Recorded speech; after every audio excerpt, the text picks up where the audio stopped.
Another week closer to football. This week, the mandatory minicamp begins for the Buffalo Bills, so there will actually be some interesting things happening out on the field, and we are going to get you ready for all of it. Matt Bove, Sal Capaccio here for another episode of It's Always Game Day in Buffalo. Sal, before we talk football, I have a very important question to ask you. Do you have air conditioning? And if so, have you turned it on yet? Have you turned on your air conditioner yet? Yes, we have it. We did not have it when I first moved in my house in 2012. My house was built in 1901. Okay. We did not have air conditioning. We had window units. We would little ones we'd put in the window and put it down and turn it on. After about 2 years, I'm like, yeah, we got to get air conditioning in this house. So Mm-hmm. we got air conditioning, but every year we have our air conditioning company come over and do a tune up before we turn it on. That happened about a month ago. We started turning it on for the first time a couple of weeks ago. Okay. So here's my dilemma. It's kind of hot. It's Yep. not crazy hot. My house sits in the sun.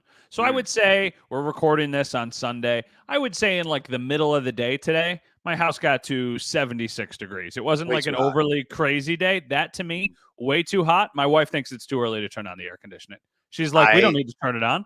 She's like, we can just open the windows. I'm like, first off, that makes sense in theory, but we open the windows and the house goes from like 76 to 75. So it doesn't make a drastic difference. And we're still dealing with, well, we're not really now, but for the last like 4 or 5 days, we couldn't really do that because the air quality stuff with the baby. So I'm like, Mhm. why do I have an air conditioner in my house and I'm forced to be uncomfortable? I don't understand this. It makes no sense to me.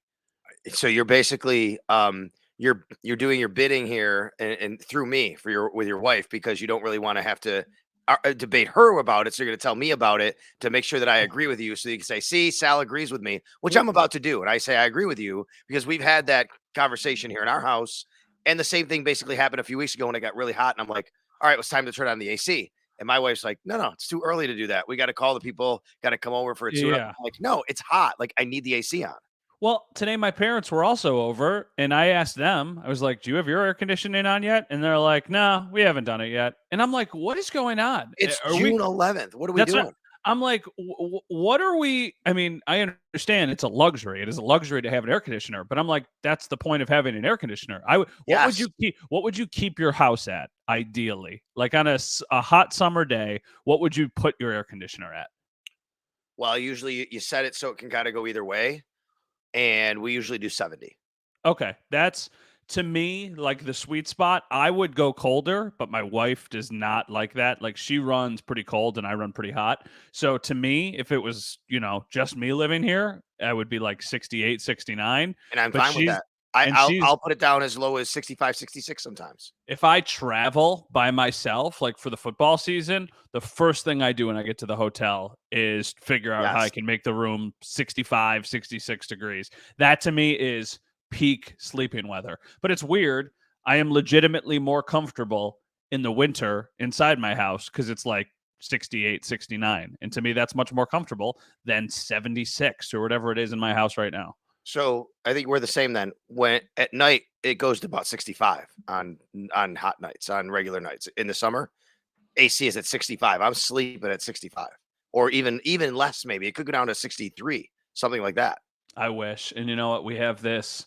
So our baby is in our room still. So the bassinet is right next to our bed, and there's a camera. And the camera, you can watch the baby and do everything. There's so much like technology now with these kids. Well, the camera also tells you the humidity of the room and the temperature of the room. Hmm. So like I'll look, and the room will be like 74 degrees, and I'm like, that's too hot for me. But she's like, no, Yep. that's fine. I was like, that's too hot for now. I try and use the baby as the excuse for everything. I'm like, oh, I was like, we got to turn the air on for the baby and me. But yeah, I I'm have like, this question though. What but like when is the right time? If now's too early for her, like when is she planning on turning it on and I saying you're allowed to use it? I don't think it's the time. I think it's the temperature. I think like in her head, she doesn't think the air conditioner needs to come on unless It it's was like 80 degrees. 90 a week ago.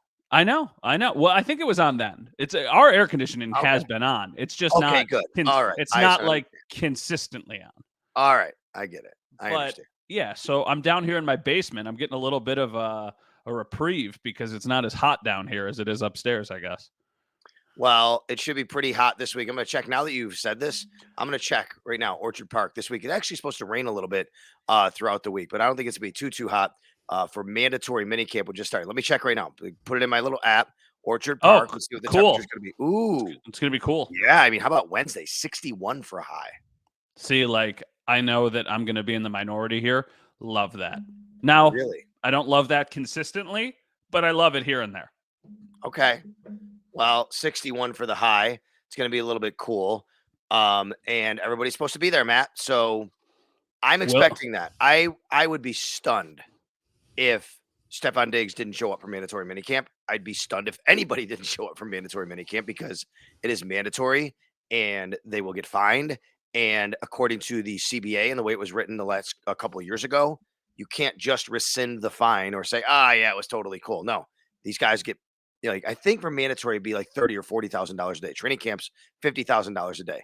And there's no reason to think that Stefon Diggs or anyone else on the Bills roster would not be at mandatory minicamp other than something that happened in their personal life where they have to call and say, hey, I'm really sorry. I can't make it. And, something weird is going on.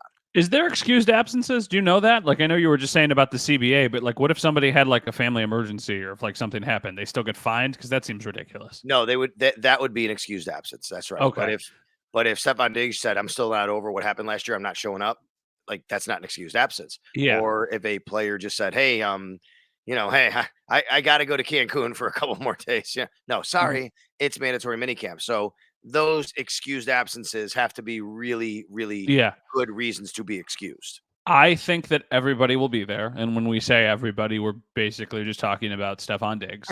But my curiosity is I thought he was going to be there for one of the weeks of voluntary workouts too. Mm-hmm. And he wasn't. So when we say like there's no reason for him not to be at mandatory minicamp, I agree with you. There was also really not any reason for him to not be at one of the weeks of voluntary because that's what we've seen in years past. So to me, like I get it, like it's not voluntary. There's a reason it's not voluntary. He's established himself in his career. He does not need to prove anything to anybody. But I was surprised we did not see him once already this offseason. I thought we would. I don't know if I want to call it surprised. I go back to last year. He was here for the very first week, and then he wasn't for the next two. But let's remember that first week coincided with the mass shooting at the Tops downtown, and the team got together, and they were part of the healing process, and everybody was on board with that. So I'm not totally surprised that he hasn't been here, but he'll be here. I have every confidence in that. And if not, then we definitely do have a story on our hands to talk about why Stefon Diggs is not at mandatory minicamp. All right, so then he shows up. Just play this out. Stefon Diggs shows up. Everybody shows up. Things are what? Just back to normal? Like we're just like no one's asking questions. Do we hear from Stefon Diggs in the media? Are we asking questions about cryptic tweets? What is he saying? Like how does all of this look and sound this week, Matt? We were probably, I don't want to say ruffled feathers, but a lot of people didn't like when we said on the podcast like a month ago that we think that he needs to address it. And I still feel like I think he needs to address it. He doesn't need to like go into incredible detail about every decision that he's made, but I think he needs to be like, listen, I'm frustrated. I'm still frustrated. We need to be better. And now the work begins to make sure we are better. He could literally just say that. And I think it would be like, okay, check the box. Write his responses for him and just give it. There you go. Bill's PR. Give me a call. I don't even know if he's going to talk, though, because it was weird. When he does talk, he's exceptional. He's awesome. Super forthcoming. He's really easy to talk to. It's getting him to talk. Like at the end of last season, we did not hear from Stefon Diggs very often at all. So I don't know. I mean, I'm sure he is probably still frustrated about how the season ended and about how the last couple seasons have ended. Totally get that. But he's a really good player on a really good team that has a really good chance of winning the Super Bowl this year. Like he's going to be here and he's going to play a big role in everything, all the successes that they have. He's going to play a big role in it. So I think it's a little bit of a story if he talks. I don't think it just goes away, but I think that he's going to talk at some point. So it's going to kind of be like a little thing in the back burner, just like hanging off to the side until he eventually does talk. That's just how I feel about it. You don't have to agree with that. That's just my take on everything. I think that he would also it would be better to kind of get rid of it being nip it in the bud right? I mean, right now. Like Show up to. If you say everything you said, then there's no more story. If you don't talk, unfortunately, there's still going to be, whether you or I talk about it or someone writes about it or not, there's always that background noise, right? There's Mhm. that's the other part about it. Like, you could just eliminate the background noise, even not even just a story about it, just the background noise. It could be more like, yep, it's time to get to work. Like you said, here we go. I really want to win a Super Bowl. I mean, however you phrase it, however you want to say it. And maybe there's more to it. Maybe he does want to address something. Maybe he's upset about something. Maybe he wants to address what happened on the field against Cincinnati and Josh Allen and, the being demonstrative on the sidelines. Maybe there's something there he'd like to say and get off his chest. And by all means, he should do that. But I think if he doesn't address any of this, he doesn't say anything, there's the background noise. Even if you or I went, that's all right, whatever, he's here, and that's fine. Even if fans said that, there's going to be some background noise. And I think that's why it's important at some point to do that, because it lingers then over a team that is trying to win a Super Bowl. Completely different level of like importance, and the background is completely different. But I almost compare this to Tre'Davious White last year Mm. and how we did not hear from Trey for months and months and months, even though he had been practicing and we knew he was getting closer, but we had no idea when we were going to hear from him and when he was going to get back on the field. And then all of that noise started of like, is this guy going to play again this year? Is he even close to being ready? Does he want to play again this year? And then we finally heard from him. The noise went away for a little bit. Then it kind of bubbled back up because we still did not know what was going on. Then they put him on the active roster. He played on, Thanksgiving, and then everything kind of sorted itself out after that. But, until the words come out of Stefon Diggs' mouth, there will be questions about, what happened at the end of last season, why he didn't come to volunteer. Whether you agree with those questions or not, they will be there. I want to touch on something else with Stefon Diggs once he is here and once we get going here on mandatory minicamp this week down in Rochester. Okay, so let's just say, Matt, played out the way we think it's going to happen. Stefon Diggs shows up. Everybody's there, full 90-man roster. The Bills are rocking and rolling. They go through it. They get through mandatory minicamp. Even Diggs addresses everything and, says how much he praises and loves Josh Allen, and this is going to be a great year. All of it. What do you expect from him on the field? There is a thought out there. I've done a lot of these. We both do. We do these national interviews. We go on podcasts. We go on other people's shows. There's a thought out there that the Bills' window is closing. There's a thought that the Bills have taken a step back this year. Might be true, might not. Either way. Mm-hmm. Part of that thought is, your number one wide receiver isn't getting any younger. Yeah. And last time we saw him, there was this thing going on. And, what do you expect from him as far as a year? Is he going to be the same Stefon Diggs? It's an interesting question. The same? No. But I think he can still be an elite top 4, top 5 wide receiver in the NFL. I think as Stefon Diggs gets older, they're going to start to utilize him in a little bit of a different way. And I think that his snaps might be limited a little bit more. I still think that he'll be the go-to guy. I still think he'll be their number one target for deep shots, for end zone, for really everything. When you need to play, he's going to be the first guy you're looking for. I just think that maybe the plays get peeled back a little bit. Now, game script also will have something to do with that. The Bills were ahead in a lot of games last year. So Stefon Diggs snap counts at the end of the season. You're like, oh, wow, like I'm surprised that he wasn't on the field as much as Gabe Davis. Well, Gabe Davis is on the field because when he's on there, he can block for running plays and because he can do a little bit of everything. I think Stefon, he's still going to probably, one of the questions that somebody asked us on social media, like how many targets, how many receptions for Diggs? I still think he goes over 100. I still think he flirts with 10 touchdowns. I just don't know how often he's going to be on the field, and I'm okay with that because you want that guy healthy for the entire season, and more importantly, you want that guy healthy for the playoffs. So if that means the usage drops a little bit, I think for the greater good, that's okay. And you've already got him under contract. So, it's not like you're worried about upsetting him or something like that by him having 90 catches instead of 100 catches. Like, I think he would rather win an extra game or two than have that extra 10 catches or something.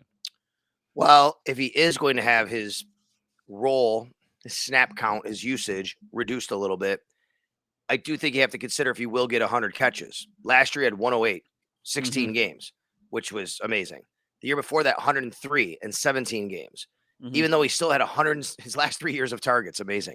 166, 164, 154 with one less game because the Cincinnati game didn't count. So I would think that would go down to 130 maybe. And then I think you're probably looking at 90 catches or so, which Are is you saying it goes down because of like Kincaid and Sherfield and Hardy, or just because of maybe less usage, or a combination of both? I think a combination of both. I think what you're saying is probably right, that maybe you take a little off his plate because you have all these guys just to have them, and therefore you don't have to. And he's 30 years old, so you could say, look, we're going to just start kind of, load management a little bit, right? Not that Yeah. he's a super old guy, but a little bit of load management here or there. Make sure he's ready. And on top of that, when he is on the field, well, we also have other weapons. Teams now, as we can, if they want to take away Stefon, we could throw to Dalton Kincaid, Trent Sherfield, Deontay Hardy are there. I think that all of that adds up to. I wouldn't be surprised if he is a little bit less in the targets and the reception department, Mm-hmm. but I don't think we're going to be sitting here at the end of the year going, "Well, he lost a step." You know what I mean? Yeah, I Like agree. his production might not be there because of the usage, but I don't think we're going to be thinking that he's any less of a receiver. No, he's the type of player too. Like, I know he's 30 years old now. He's the type of player who can have success for several more years. And I'm not really that concerned about his age, just because the way he plays the game. Like, Stefon Diggs is an elite wide receiver because he is an incredible route runner, and because he can get open, and he can, obviously he can make contested catches. He can play all over the field, but it's the route running that separates him. And that's not something that you lose overnight. Like, yeah, he'll get a step or two slower over time, but he's not one of the best receivers in the NFL because of his elite speed. It's because of his elite route running. And he doesn't, if you're a Bills fan, you knock on wood here. He doesn't take a ton of big hits. He doesn't really find That's himself in those situations, which is good. The exact opposite of the quarterback, the guy throwing him the ball, between the two of them. So yeah, I think that I don't think he takes a step back as a player. I think maybe the production, slips a little bit, but that also could lead to more success. And the counterpoint is, if the Bills do have more weapons, maybe defenses can't zero in as much on Stefon Diggs, and then he actually gets the ball more. So you can kind of spin it whatever way you want to there. Well, they did add a lot of weapons, and there was one that had been debated for quite a while, and he's still a free agent. That's DeAndre Hopkins. We've talked a lot about him on this program. Over the last several days, there's been a report that has said that Hopkins is visiting the New England Patriots. Now, I've said here and on the radio that I can't see Bill O'Brien and DeAndre Hopkins' marriage happening again, but who knows? Some people think that definitely could happen. So what happened to me, though, was on Saturday, Mm-hmm. right? So Saturday we had a great night. My co-host Joe DiBiase got married Saturday night. It was phenomenal. It was Congrats, awesome. Joe. Great night. Congratulations to Joe. But before that happened, and I say it because we were just having fun with this during the wedding and talking about it. On Friday, I'm sorry, he got married on Friday night. I'm sorry. But on Friday morning, I go on the radio and Jeremy White says to me, if DeAndre Hopkins goes to the New England Patriots, like, how much does that change them? And my response was, look, I think they're the fourth best team in the division. And if they get DeAndre Hopkins, I don't really know if they get to third. They're probably still the same. And I say that, Matt, because Mac Jones, right? I mean, he's, to me, the fourth best quarterback in the division. He would have to have this kind of role where DeAndre Hopkins would be basically their number one receiver. You want to say 1A, 1B with Juju Smith-Schuster? I just don't know how much he elevates them and separates them and puts them in another tier, closes the gap between them and the next team. So then I tweeted, the New England Patriots are the fourth best team currently in the AFC East. If they add DeAndre Hopkins, they're the fourth best team in the AFC East. And oh my gosh, Matt, for the last 72 hours, I have been dealing with Patriots fans in my mentions. And most of them do not refute the point. They just want to laugh at Bills, the Bills and losing 4 Super Bowls and, choking in playoff games or whatever. But there is a point here to be made. And I was being very sincere. I was not trolling. And I wanted to ask you about it. I was being very sincere. Maybe I'm wrong, though. I think the Patriots are the fourth best team, and I don't think DeAndre Hopkins changes that. With or without him, I think they're the fourth best team in the division. Let me say it this way. I agree with your point, but I also think there's another point to be made that almost, I don't want to say like adds fuel to the fire, but would probably calm down Patriots fans a bit. With DeAndre Hopkins, the Patriots are still the fourth best team in the AFC East, but they jump several other teams in the entire AFC by that addition. The AFC East, in my opinion, is the best division in football From top to bottom, this division this year is going to be a gauntlet. I know we said that last year about the AFC West, and it ended up kind of being, a little bit lackluster after the Chiefs and after the Chargers. I don't see that happening this year with the AFC East. I think the Bills are going to be good. I think the Dolphins are going to be good. I think the Jets should be good. And I think the Patriots are going to be like one of those teams that's around 500 and is still playing meaningful games at the end. Now, if a weird thing happens, you just need to be hanging around because then you want to be within striking distance. So I think for the Patriots, it makes sense that you would want to add him. He immediately would be your best weapon on offense, him and Ramondre Stevenson. So yeah, I think your point is valid that with DeAndre Hopkins, they would still be the fourth best team in the AFC East. But right now, I haven't really put a lot of thought into this. I would say they're the 10th, 11th best team in the entire AFC. Does the best team in the AFC East even get in the playoffs? Because that would be 4 teams in one division. I don't think it happens. No, unless something weird happens. What if Tua gets injured and all of a sudden he's not playing and Miami takes a step back and they sneak in? Well, what I would say then is this, that if that happens, then New England isn't the fourth best team. See, again, what Patriots fans don't want to hear is they don't want to see the forest through the trees. When I talk about this or say this is it's still, as you point out, and you're rightfully so, you say, it's the best division in football, maybe. It's a really hard division.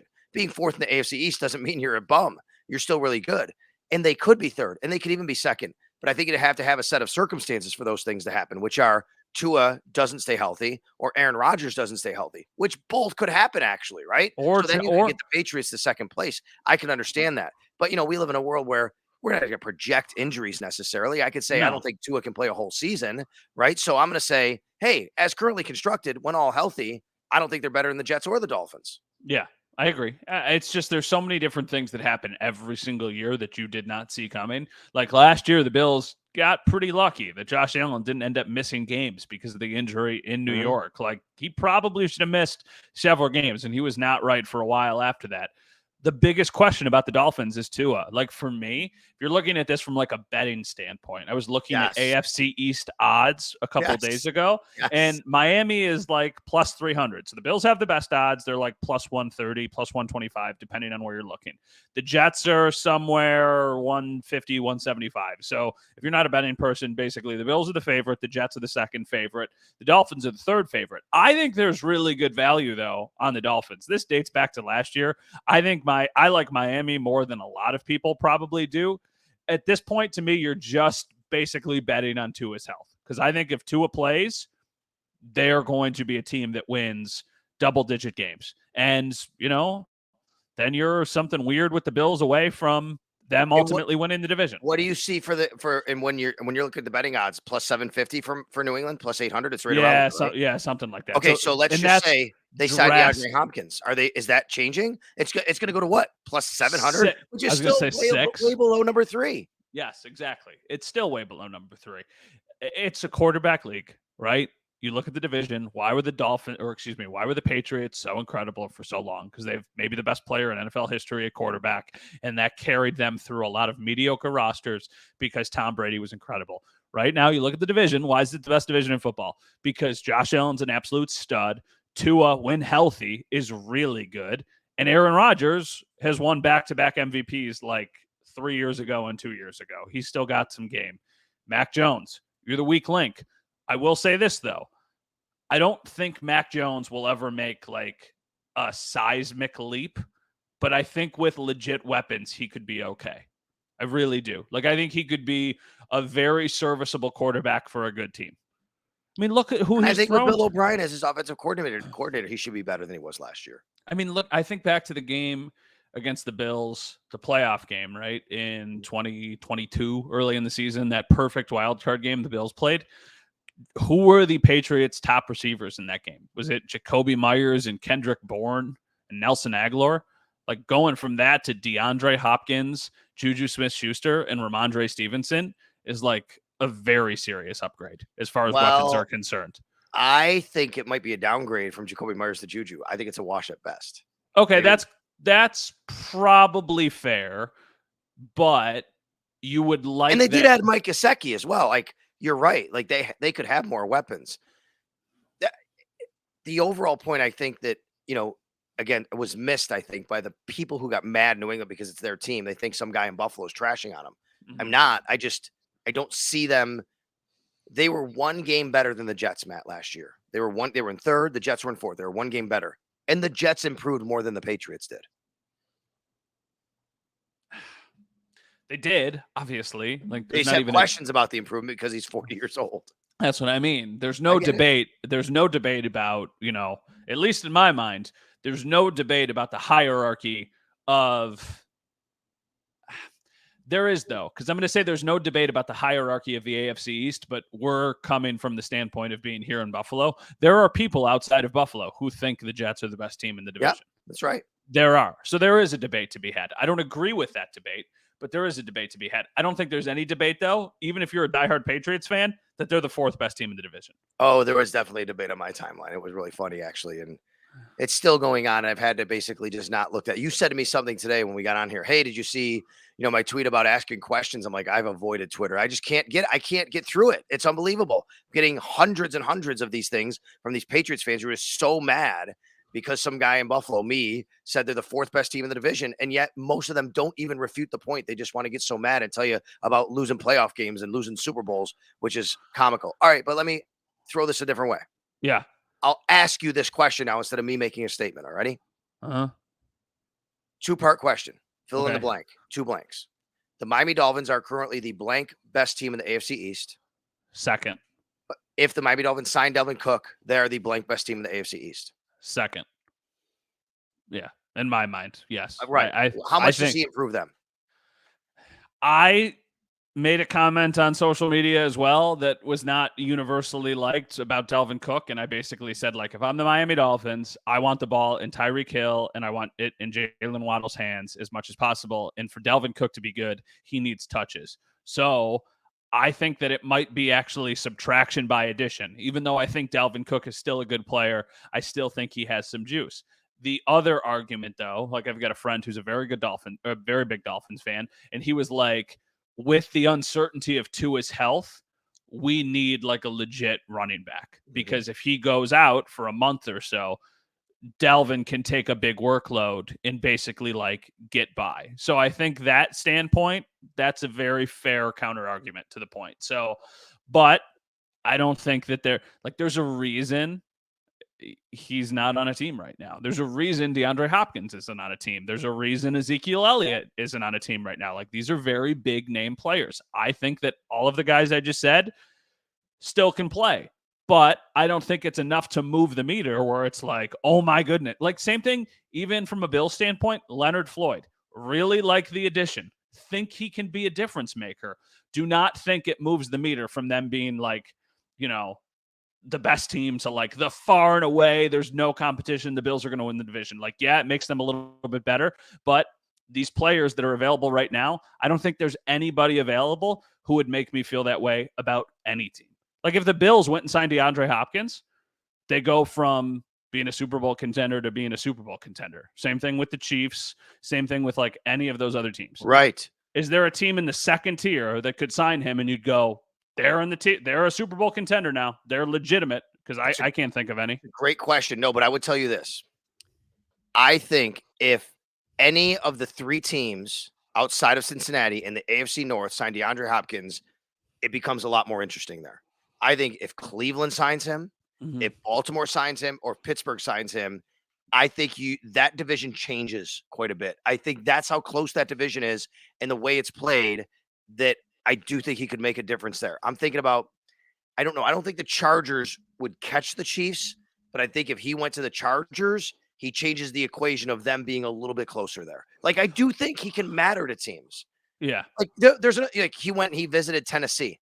By all means, please sign with the Tennessee Titans. They're still going to be bad. This is the point. He changes nothing in Tennessee. I don't think he changes much in New England, maybe a little bit, but not enough to close the gap. I think he does change. Not that these teams are reported. I'm just giving examples. I think he does change a little bit if he goes to, a team like the Chargers. But I think especially Cleveland, Pittsburgh, Baltimore, suddenly they become a team you have to think about more in that division. I agree. I think if you're the Bills, I don't think DeAndre Hopkins is coming to the Bills at this point. I don't see it happening. And if that makes, if you're a Bills fan, just hope he signs in the NFC, right? If he doesn't sign in the NFC, hope he signs in Tennessee. Basically, those are your two options, NFC or Tennessee. That's where you should want to see DeAndre Hopkins sign, because I don't think he's coming to Buffalo. All right. Well, we have some questions coming our way, and we are in the last week of the offseason program, which is mandatory minicamp. So as we get ready for mandatory minicamp, kind of the last week before things really, really slow down, are you excited for things to calm down, or will you miss kind of having like the regimented, like, okay, we're going to be at the facility this day, this day, this day, all the way up until training camp? Like, is this a point in the year that you look forward to, or a point in the year that you kind of wish didn't happen? I'm excited for the 6-week or so break of not having to cover minicamp, OTAs, mandatory minicamp, but really only because it's not quite real football yet. And when it is, and if it was, I'd be, oh yeah, let's do it. Let's go out there. Let's watch. Like training camp, let's go. I'm ready for Fisher. I'm ready for that. But this time of year, it's like, let's get through this. This isn't quite real yet. They're just kind of still putting in a lot of things. They can't hit each other, right? That's part of it. The other part is, that's the 6 weeks where all of us, we reset as well. My son is going to a lot of camps this summer. In fact, next weekend, right after mandatory minicamp, Max is taking part in Dawson Knox's football camp out in Rochester. It's at Nazareth College. So like things like that, I'm looking forward to being a part of and doing. And then I'll be ready to rock and roll for sure when it comes to training camp. And I don't mind that at all. But now it's like, yeah, it's still the offseason. I don't know really there's 90 guys there. It's hard to really say who's standing out, who's not, because they're not hitting each other. Mm-hmm. To me, it's harder to put together stories and storylines right now. It is. I agree with that for sure. I think that I get really excited to go back like a month ago, like right around the draft, and then like the schedule and the couple weeks after the draft and like voluntary workouts start. There is an excitement there. Then you're kind of coming back down a little bit because you're like, yeah, right now, like legitimately, I'm not going to have to think about this because I'm still on paternity leave. But on Tuesday, if everybody is there, what will the biggest story be? I don't know the answer to that. Usually it will be that everybody's there. It will be that Stefon Diggs is there.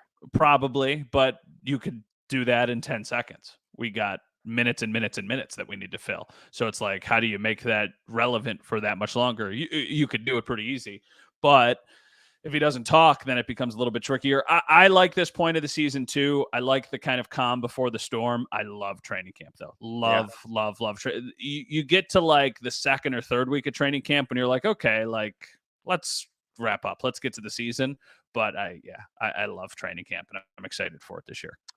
All right. What do we got coming our way? We got any good questions that people want answered? Yeah, I like this one from Anthony, and it's us speculating, but I'm cool with it. Preseason battles: middle linebacker, cornerback 2, wide receiver 3, and right guard. Okay, so I'm going to say those again: middle linebacker, cornerback 2, wide receiver 3, and right guard. Why don't you pick 2 of the positions, and I'll take the other 2 of people you think will ultimately win those jobs? So I don't care. You want to do defense, I do offense, or vice versa. I don't care.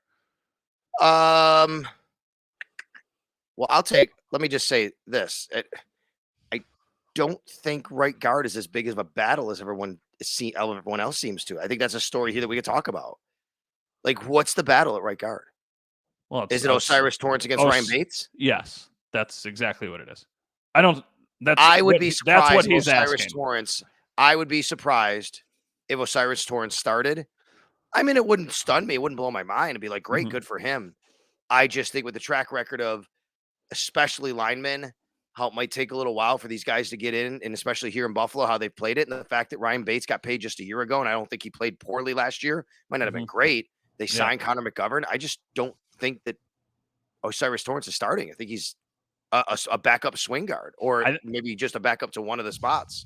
Okay, I agree with you there. So let's go to wide receiver 3. I think that's Deontay Hardy, and I don't think that that's that complicated either. I think the other name you would come up with is Trent Sherfields, but for what the Bills are going to try and do, I think Deontay Hardy will be on the field more often and make a bigger impact than Trent Sherfields. What is the role of wide receiver 3? What are we talking about here? Are we talking about a slot guy, or who's the next outside guy? Well, he just says wide receiver 3. I would say for the sake of the conversation, the third person in targets? Yeah, I would say who finishes the season with the third most targets at wide receiver, because after obviously Diggs and Davis. I can't pick Dalton Kincaid No, because it's wide receiver 3. You can't pick Dalton Kincaid. He's a tight end. because he's going to be in the slot a lot, though. I know. It doesn't matter. It's You're like the killing me whole. here, It's Anthony. like the. It's like the whole like weapons thing. Like All right. specifically wide receiver. I think it's Hardy by a pretty sizable margin. Really? Yeah. Huh. I think it's Trent Sherfield. Really interesting. Yeah. Okay. Interesting.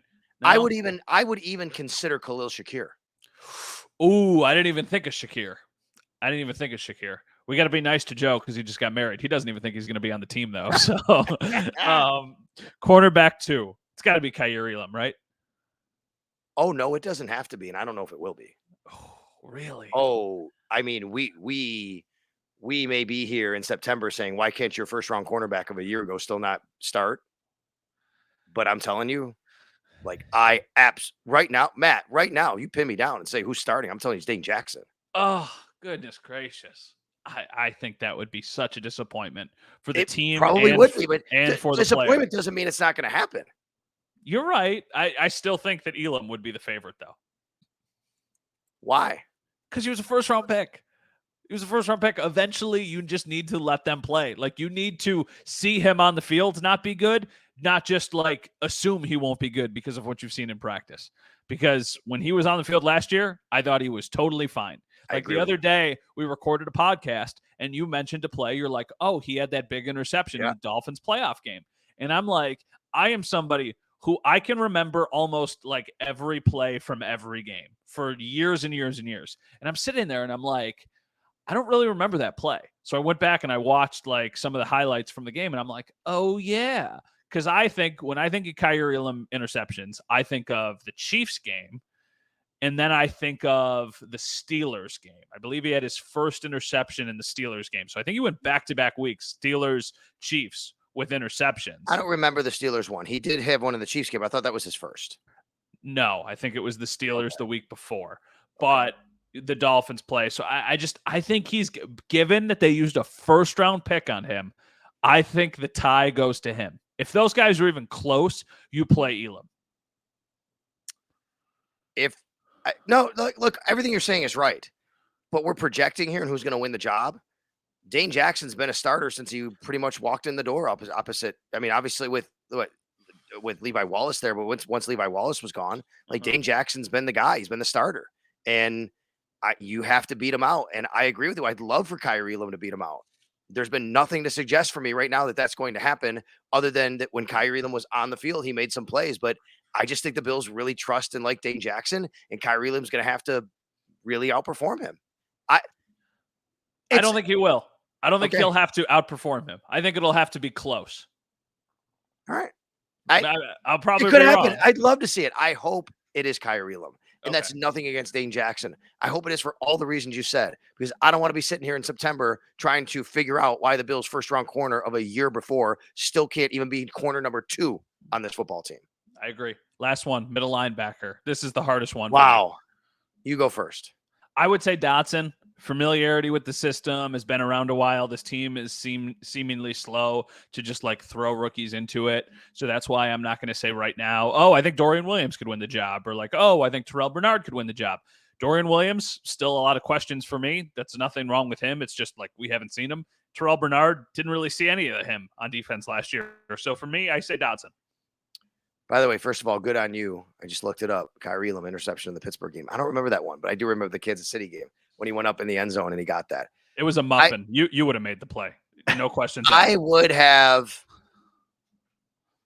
I wanted you to go first to answer this because I did not think you would pick Tyrell Dodson, because I'm going to pick Tyrell Dodson. We're both going to be in agreement here because I agree with everything you said about he's done this. They've seen him do it.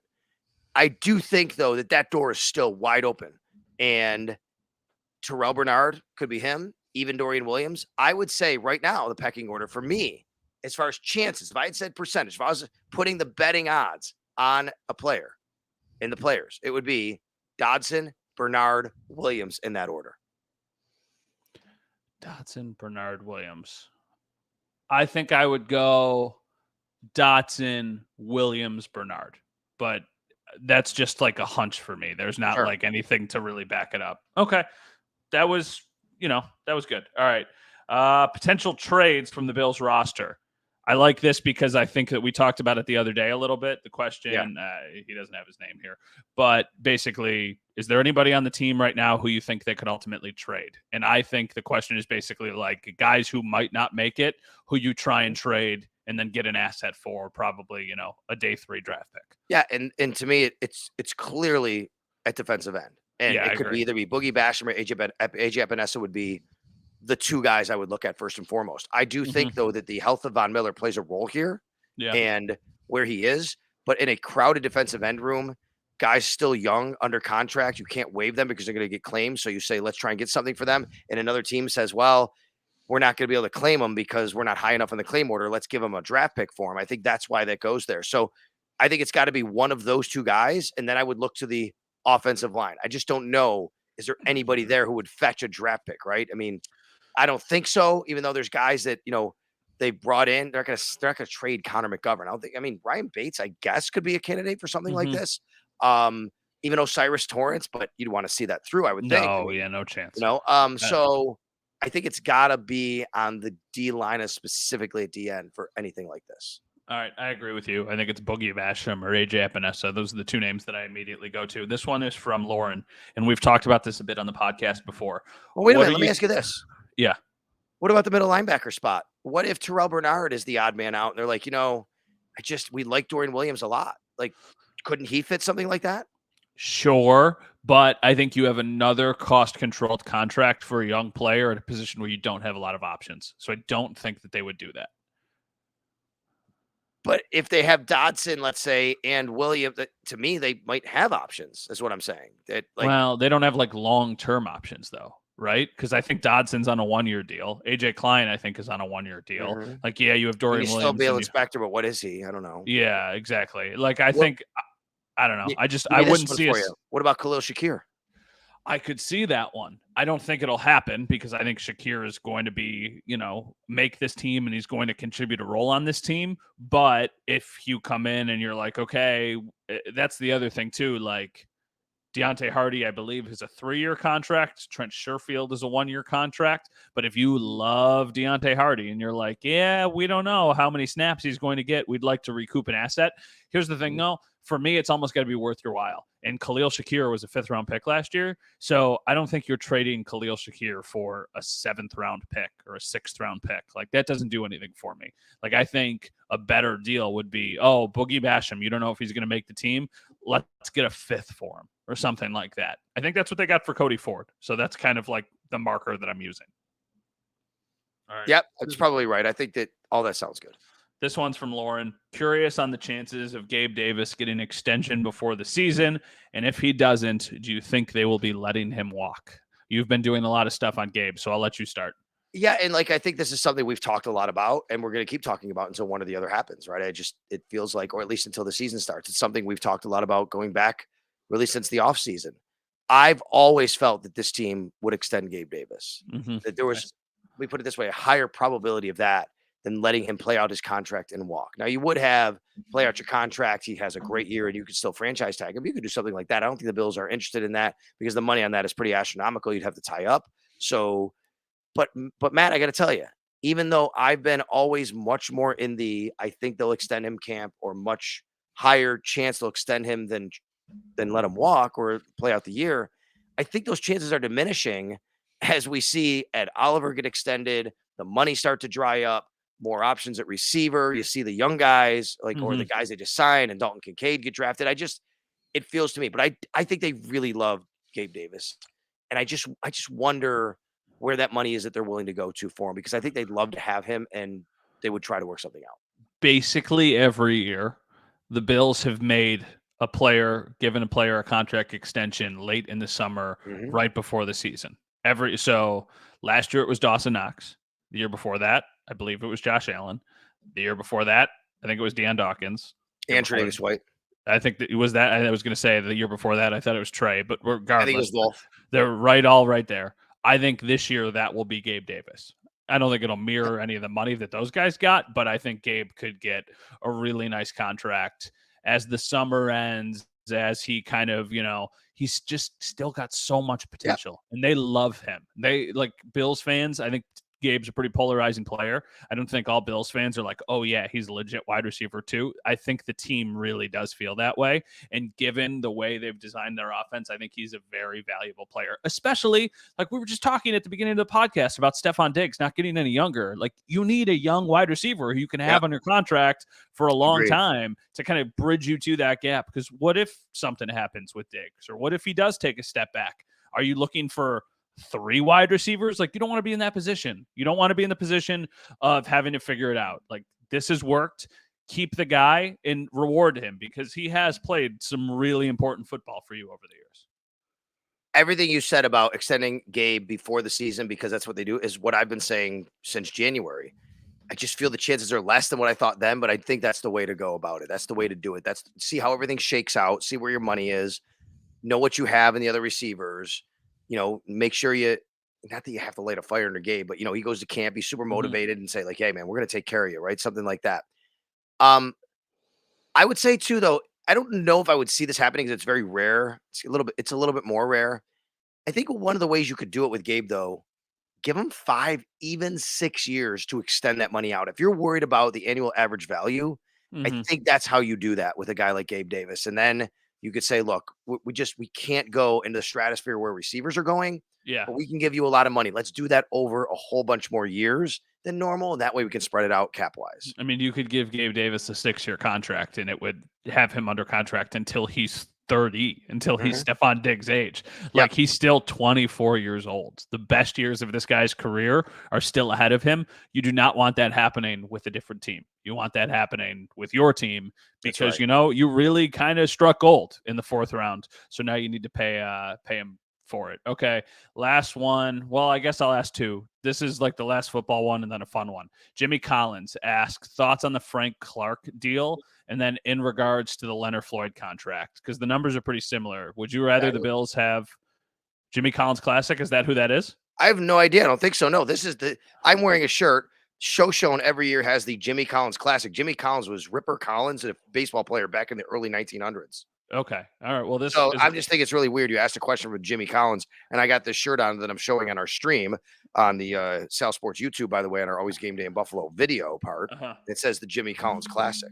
Wow. Anyway, what was the question from Jimmy Collins? Would you rather have Frank Clark or Leonard Floyd? Basically, is the question. I'm paraphrasing his question, but I would rather have Leonard Floyd. He has 29 sacks over the last 50 games, and this has been his best 3 years. You can't look at the first few. I think he was kind of out of position, but the biggest reason is Frank Clark's had some availability issues over the last few years.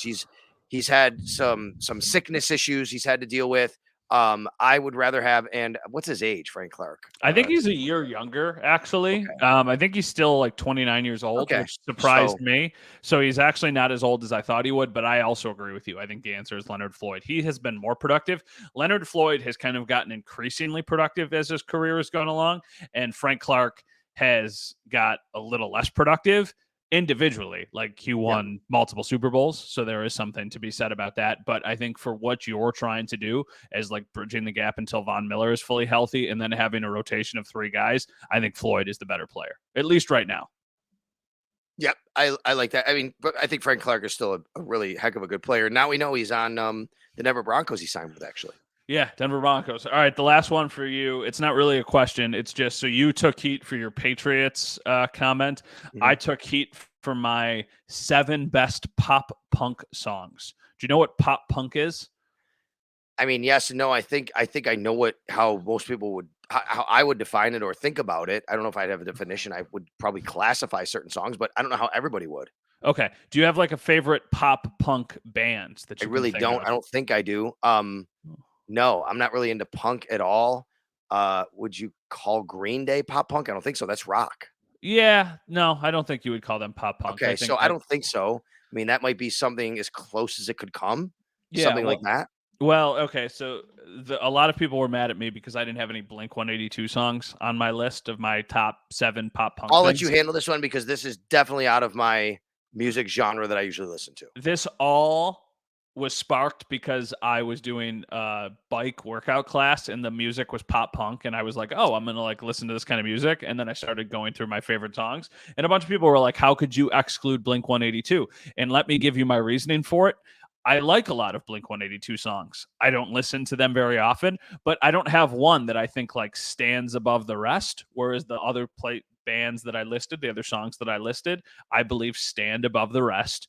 This is just my opinion. Everybody let me like the songs that I want to like. I also do this. I almost like intentionally posted this on a Friday evening because I knew that the engagement would not be nearly what it would be on like a Monday morning or something. So, do you know my muffin take? Do you know the muffin take? I Perino don't know if free. I do. Okay. So my most controversial take, and you're going to hate me forever. Perino gives me such a hard time for this. I prefer the stump of the muffin to the top. Okay. Yeah, that's stupid. I know, but they're so good. Like I think I love them. So this is my muffin take, basically, just with music. Yeah, I'm looking at your tweet now. I don't think I know any of these songs, to be quite You don't know honest. any of them? I don't think I do. If I listened and I heard the song, I'd probably know it. You would know Sugar We're Going Down, I think for sure. That's Fall Out Boy. You know Fall Out Okay. Boy? Sure. Yeah, I know Fall Out Boy. You might know the anthem by Good Charlotte. I The know other Good one, Charlotte. I don't know. I you, don't know if I know specifically the anthem.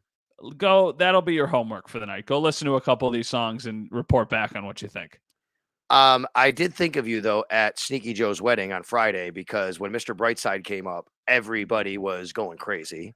And how do you feel? Like, do you like it? Do you vibe to it? Because it's such a good song. Yeah, and I know the song. I do. I just like I didn't realize which song it was, right? Like I know the song, but what are you, 29 still? I'm 30 now. Oh, you turned Yeah, 30. All right, you turned I'm 30. But, I mean, 30 you now. are. I mean, no, I'm 20 years older than you. I'm 2 decades older Yeah, than you. Like Mr. yeah. Brightside was not in my wheelhouse of listening when I was in college at that time. Like it might have been with you, but it's funny. And when it came up, I thought about you, and partly because like they were going crazy. Joe, who got married, I think Joe's only 27, Yeah. and everybody at the wedding, like his friends, his brother, like they're in that age group. They're early, mid, late 20s at most, and it was right in their wheelhouse, and they were going crazy. I think if I had to say, like, give me one song that you would think about, like, your college years too, for Yeah. me, it would be Mr. Brightside. That song was so popular during that, like, point in our life that it was just like you put that song on, first couple chords of that song play, like, everybody is going to know it. That song, and then, I'm a sucker for Party in the USA by Miley Cyrus. Love that song. I bet he probably had that at some point too at the wedding. Well, I would say if you go to my college years, what would define it? It's a good one. Probably, let's see, in that way, in rock and roll way, it's got to be Smells Like Teen Spirit Nirvana. Like Okay. Yeah. that came out my freshman year of college. Do And you it have was Do you have a favorite song? favorite song. That's like a very loaded question. I know that. No, I thought about this the other day. It might be Iris by the Goo Goo Dolls. It's Okay. close. Yeah. I'm a big U2 fan. I've loved several of them. Bad by U2, the live version. If you go and you like the live version of U2, and I've gone to 5 U2 concerts. If they play live, like Bad, it's amazing. Like that might be it. So that's probably it. The other one I will tell you though, it's a different genre, but really though, at the bare bones, the college anthem of my college years would probably be "End of the Road" by Boyz II Men. Okay. Interesting. All right. Some really good songs there. I don't even, if somebody asked me my favorite song, I don't even know what the first song I would say would be. Right. There's like so many that come to mind, and I don't have a favorite musician either. I like a little bit of everything. Mhm. So I'm a melting pot, whatever. All right. Me too, buddy. Any final thoughts before mandatory minicamp begins this week? No, we on the WGR side of things, you're going to hear me on different days and times. Like I'm on the morning show on Monday with Jeremy. Howard Simon, a 1-day contract to host the Extra Point show on Monday. He'll be on there. He says 1-day contract, whatever. He'll fill in once in a while. I don't know. It really is a special situation. Sneaky Joe's gone for a while, but I just want to get everybody heads up. Like with everything going on, Joe on vacation, I'll be doing morning show, Extra Point show, filling in, doing things like that. I just want people to know where they can find their coverage. And obviously, you got stuff going on at Channel 7. When you coming back? Not coming back until training camp. So I went in for the stadium day, and then I'll still pop around if like anything crazy happens or if there's any. That's the nice thing about this point of the paternity leave, that I kind of control when I want to work and when I don't want to work. So for me right now, not planning on doing anything unless there's some, like if the Bills sign DeAndre Hopkins, I'll probably end up working for a day or two. Totally fine. Whatever. Make sure that everything is okay down here at the ranch. And you brought him up, so I'm going to end the podcast with a little bit of a tease. Ooh. But Howard Simon might be, popping up every once in a while. Howard might have to wear else. makeup, is what you're saying. Maybe not. I guess we'll find out soon. That's really cool to hear. All right. So we went a little bit longer on this pod than we normally do, but we appreciate everybody for coming along and sticking with us always. And it's always game day in Buffalo. Audio, video, we got it all for you. iTunes, Spotify, Sal Sports on YouTube, wherever you find us. Thank you very much for a like, a rating, and just for being with us.